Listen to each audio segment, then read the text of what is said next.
Hi, my name is John Yunker, and thank you for joining me for this brief introduction to my class called Lead the World to Your Website Using Design and Technology to Increase Visitors to Your Localized Websites. Now, first, what I want you to do is imagine that you don't speak English and you are surfing the internet and you're visiting a popular global brand or product such as Nike or the homepage of Apple or Samsung or Mercedes or Adobe. Now, what you might have noticed, these are all .com home pages, and what you might have noticed is that they're all in English. And in fact, most internet users don't speak English. In fact, based on the roughly 4.9 billion internet users currently, fewer than 20%, 16% of website users are native English speakers. Chinese speakers are the majority. And as you see in this chart, the slices get smaller and smaller and smaller until we get into this all other languages bucket of 22%. The gist of it is that you have to support a lot of languages to reach the world. And in fact, the average leading global website and brand generally supports more than 30 languages, sometimes considerably more than that, and 50 or more localized country region websites. Some websites support more than 100 of these. So that's a lot of complexity and a lot of websites all intended for greeting users around the world across a lot of languages and a lot of locales. So how do visitors from around the world find their localized content? So what we have here to visualize this is we have your .com homepage, your global homepage, which is generally hosted at .com. Now I want you to think of this domain as a funnel that's greeting not just Americans who view .com as synonymous with the USA, but visitors from around the world, all coming and funneling through onto this .com website. In fact, many global companies tell me that anywhere from 60 to 80% of the visitors to their .com sites originate from outside of their home market. So what do you do? How do you manage all of these visitors and seamlessly direct them to their localized content? And keeping in mind, they may not speak English, which is generally the language of the .com site.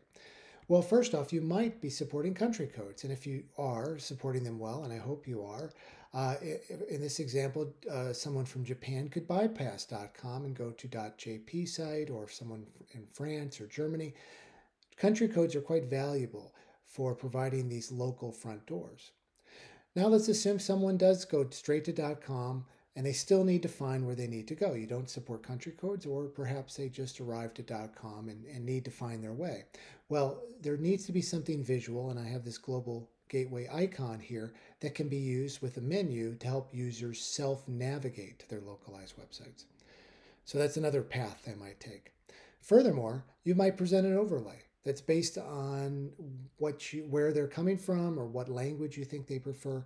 And this overlay can be used to also direct visitors to their localized websites. It also is an effective tool for tracking user intent.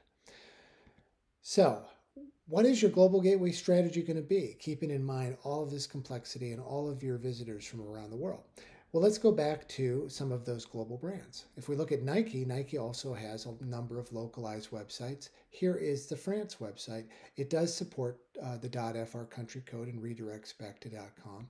It does support a visual global gateway, although if you squint here, you can see it's buried at the home page of Nike. And it also supports a global gateway menu that has evolved and improved quite a bit over the years. If we look at Apple, this is apple.com. Now, many people, if you're visiting your home website and the localized website, you might not notice this, but if you happen to visit, say, if I go to apple.de, it redirects me to the German localized website, but also presents this little overlay, or not such overlay, but this little header message that alerts me in English that there's a US webpage, which is the .com webpage available.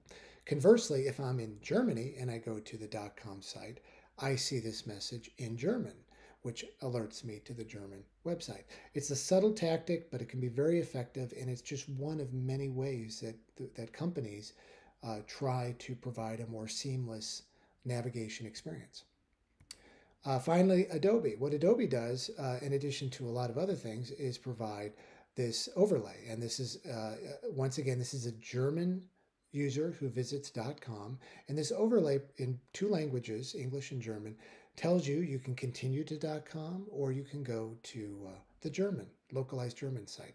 Just another tool in your tool set. And your tool set is like a Swiss Army knife, if you will. There's a lot of elements that you can use, such as geolocation and country codes and this visual global icon. SEO elements come into play. The locale menu is critical, and language detection can also be used. So what do you do with all these tools? There's a lot of them, and it can be very confusing. Well, that's why I'm teaching this class. This class will help you develop a successful global gateway strategy. It's a 2-hour class, roughly 90 minutes of which will be a live presentation with a lot of time devoted to Q&A and really diving into your questions and hopefully your case studies. If you have specific challenges or questions your organization is facing, I can do my best to address them. And the thing to keep in mind here is that an improved global gateway can and often does increase traffic to your local website significantly, sometimes 35% or quite a bit higher than that. So there's a real bottom line benefit to really investing in your global navigation strategy. What you'll learn, some of what you'll learn here is, first off, the 4 core elements of a successful global gateway strategy, how to better align your global SEO with your localized websites, why country codes matter, and also why so many companies continue to use .com, why you should definitely avoid using flags, and you'll see some companies that have since abandoned them, and for the better. You'll learn about geolocation and content negotiation, also known as language detection, and how they can be used to improve your global navigation strategy. And we'll also focus in on the mobile global gateway strategy, which is often overlooked by a lot of companies. And perhaps most important of all, you'll learn how to successfully advocate for an improved global gateway in your organization. Now, this class is for a lot of different job titles because a lot of different people can and should be involved in improving the global gateway, from marketing professionals to design and UI, the web localization team, the internationalization team, web developers, perhaps your web localization vendor as well. There's no technical experience required, just a passion for improving the global user experience, although I'm happy to dive into technical questions if you have them. A little bit about me. I'm co-founder of Byte Level Research. We were founded in 2000 to focus specifically on web globalization best practices. And over the years, I've consulted with many of the world's leading global brands and helped them improve their global gateways along the way. I'm author of the annual Web Globalization Report Card, seen here, which has been published. There's 17 annual editions of that report. I'm author of the book Think Outside the Country and The Art of the Global Gateway, among many other books. Now, speaking of the report card, I do want to emphasize that one of the 4 core metrics used for the report card shown here is global navigation. So it's absolutely critical for truly best-of-breed global websites to support an above-average global gateway strategy. And the top 25 websites shown here do a generally very good job of this to varying degree.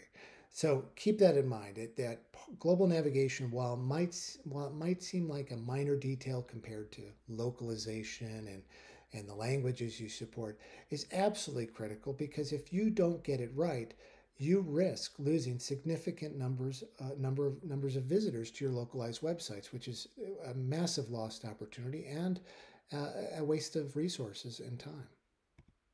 So to learn more and to register, please visit the Localization Institute at localizationinstitute.com. Feel free to reach out and contact me if you have questions. You can reach me through bytelevel.com and my blog, globalbydesign.com. And thank you for joining me, and keep calm and glow global.